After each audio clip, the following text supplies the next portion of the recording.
This channel does not promote any violent, harmful, or illegal activities. All content provided by this channel is meant for an educational purpose only. Top quality और consistent performance के लिए सिर्फ silver pump नाम याद रखना।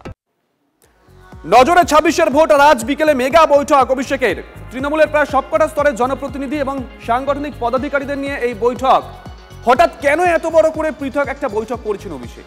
তবে কি আবার দলের সাংগঠনিক হ্রাস নিজের হাতেই নিচ্ছেন তৃণমূলের সর্বভারতীয় সাধারণ সম্পাদক? বিশেষ সাংগঠনিক বৈঠকে কি বার্তা দেবেন অভিষেক? বৈঠকে দলের সাংসদ, বিধায়ক, জেলা সভাপতিদের কি বার্তা দেবেন? ভুতুরে ভোটার ইস্যুতে নতুন কি কোনো রণকৌশল সাজাবেন অভিষেক বন্দ্যোপাধ্যায়? দলে বেলাগাম নেতাদের কড়া কোনো ডোজ দেবেন কি অভিষেক? একাধিক প্রশ্ন কিন্তু উঠতে শুরু করে দিয়েছে আজকে অভিষেক বন্দ্যোপাধ্যায় যখন এই বৈঠক ডেকেছেন তার ঠিক পরেই। শনিবার তৃণমূল কংগ্রেসের সর্বভারতীয় সাধারণ সম্পাদক অভিষেক বন্দ্যোপাধ্যায় একটি বৈঠকে থাকবেন এবং সেখানে ভোটার তালিকা স্ক্রুটিনি এবং যেভাবে ভুয়া ভোটার যে বিপদটা সম্পর্কে আমাদের নেত্রী মাননীয় মুখ্যমন্ত্রী মমতা বন্দ্যোপাধ্যায় সতর্ক করে দিয়েছেন গোটা দেশবাসীকে, বাংলাকে তো বটেই, যে চক্রান্তটা মহারাষ্ট্র দিল্লিতে বিজেপি করেছিল পার পেয়ে গেছিল, বাংলার মাটিতে মমতা বন্দ্যোপাধ্যায় সেই চক্রান্ত ফাঁস করে দিয়েছেন। তো ফলে একটি সাংগঠনিক বিষয়। অভিষেক বন্দ্যোপাধ্যায় আমাদের সর্বভারতীয় সাধারণ সম্পাদক, এসব সক্রিয় নিষ্ক্রিয় তো সব আপনাদের কথাবার্তা, এইসব কথা আসছে কোথার থেকে? দেখুন, ২৬-এর প্রস্তুতি বোধহয় বিজেপিও শুরু করে দিয়েছে এ রাজ্যে। জেলা সভাপতিদের নাম ঘোষণা করেছে বিজেপি। ৪৩টি সাংগঠনিক জেলার মধ্যে ঘোষণা করা হয়েছে ২৫টির নাম। কলকাতার ২টি সহ ৮টি জেলায় পুরনো সভাপতিতে আস্থা রেখেছে দল, আর ১৭টি জেলায় নতুন সভাপতি আনা হয়েছে।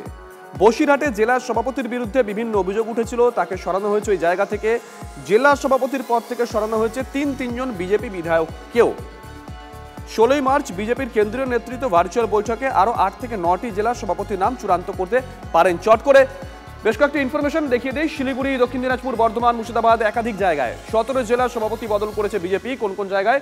কোচবিহারে, জলপাইগুড়িতে, মালদা উত্তর, মালদা দক্ষিণ, এগুলো সব সাংগঠনিক জেলা।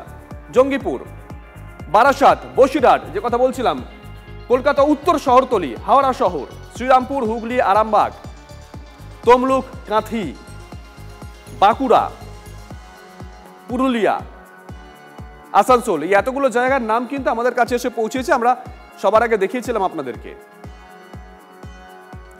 আচ্ছা, কোথায় কোথায় পুরনো জেলা সভাপতিদেরকে রেখে দিয়েছে বিজেপি? শিলিগুড়িতে রেখে দেওয়া হয়েছে, দক্ষিণ দিনাজপুর রেখে দেওয়া হয়েছে, বর্ধমানে রেখে দেওয়া হয়েছে, মুর্শিদাবাদ রেখে দেওয়া হয়েছে, নদিয়া উত্তর রেখে দেওয়া হয়েছে, উত্তর কলকাতা, দক্ষিণ কলকাতা অর্থাৎ কলকাতার 2টো সাংগঠনিক জেলা রেখে দেওয়া হয়েছে।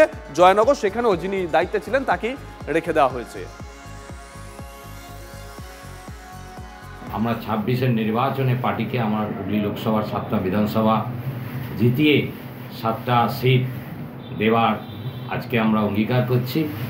তবে একটাই কথা, যেটা হচ্ছে সব জায়গাতেই টিমকে জিততে হয়, কারণ ব্যক্তিগতভাবে কেউই জিততে পারে না। এবং আমার এটুকু আশা আছে আমার সমস্ত কর্মীরা আমার সাথ দেবে এবং আমাদের একমাত্র আমাদের লক্ষ্যই থাকবে যে আমরা প্রত্যেকের সমস্ত ভেদাভেদ ভুলে আমরা পার্টিকে কিন্তু ক্ষমতায় আনবো। ধন্যবাদ জানাবো রাজ্য নেতৃত্বকে, কেন্দ্র নেতৃত্বকে যে আমাকে ভরসা করার জন্য। আমি সামনে যে বিধানসভা নির্বাচন আছে, সেই বিধানসভা নির্বাচনে আমাদের সমস্ত সনাতনী ভারতীয় জনতা পার্টির সমস্ত কার্যকর্তাকে নিয়ে আগামী দিন 7টা বিধানসভায় আমরা জয়লাভ করব। ভারতমালা প্রকল্পে দেশ জুড়ে প্রায় 20,000 কিলোমিটার রাস্তার কাজ সম্পন্ন, লোকসভা জানিয়েছেন কেন্দ্রীয় পরিবহন মন্ত্রী নীতিন গাডকারি। ভারতমালা প্রকল্পে দেশ জুড়ে 26,425 কিলোমিটার রাস্তা তৈরির লক্ষ্যমাত্রা নেওয়া হয়েছে। 2017 সালে প্রকল্পে শিলমোহর দেয় কেন্দ্রীয় সরকার।